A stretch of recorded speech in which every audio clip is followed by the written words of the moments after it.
So when millions of pages from the Jeffrey Epstein files were finally unsealed, the internet just, it exploded with theories. But one of the wildest, the one that really took off, was this idea connecting the disgraced financier to the anonymous creator of Bitcoin, Satoshi Nakamoto. It sounds crazy, right?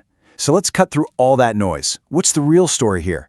We're about to separate the hard, documented facts from the viral fiction. And this email was the supposed smoking gun that set the whole thing on fire. I mean, it looked like definitive proof, right? From back in 2008 that Jeffrey Epstein was Satoshi. This is the kind of bombshell that could literally rewrite history. But as we're about to see, not all bombshells are real. So this is the big question, the one that lit up countless forums and social media threads. Is it even possible? Could one of the most notorious criminals of our time also be the genius architect behind the most revolutionary digital currency? Well, let's dig in and find out. Okay, first things first. We have to tackle this conspiracy head-on. Let's put this whole viral theory under a microscope and see if it actually holds up against the real, verified documents. The whole theory just completely falls apart with a little bit of scrutiny. When fact-checkers actually searched the official DOJ files for that email address, or for key phrases like little digital gold mine, you know what they found? Nothing. Absolutely zero results. The single biggest piece of evidence was a total fabrication. Okay, so Epstein wasn't Satoshi. Case closed on that, right? But hold on, because that is not the end of the story. Not even close. Once you clear away all that fiction, the real documents reveal a much more complex and, frankly, more fascinating truth. It's time to follow the actual money trail. And this is the real story.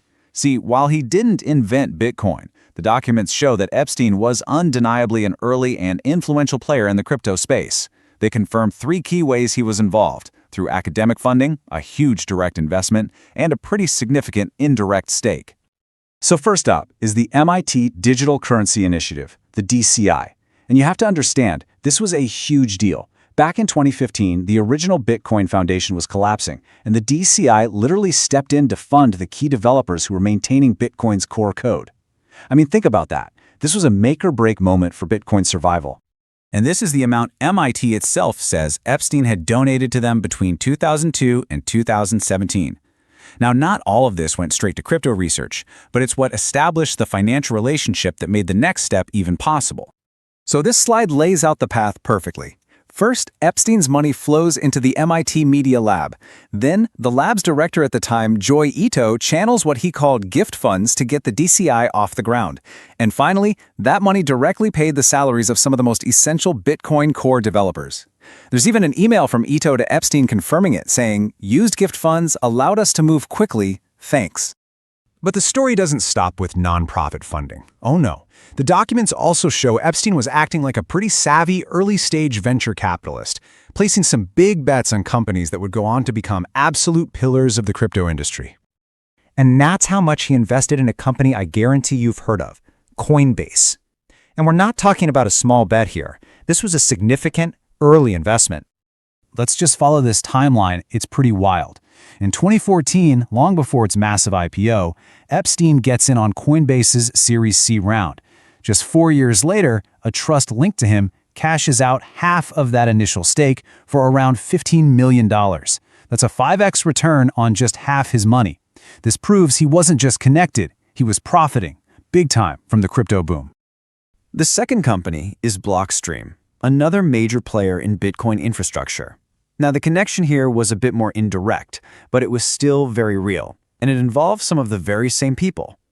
So how'd this one work? Well, in 2014, a fund managed by Joi Ito, yep, the same guy from MIT, invested in Blockstream, and the documents confirmed Epstein was a partner in that fund. Now, according to Blockstream's CEO, once they realized Epstein's involvement, it raised some serious red flags, and the fund sold its shares within just a few months. So it was a brief link, but a documented one. Okay, so we followed the money. Now let's look at the people.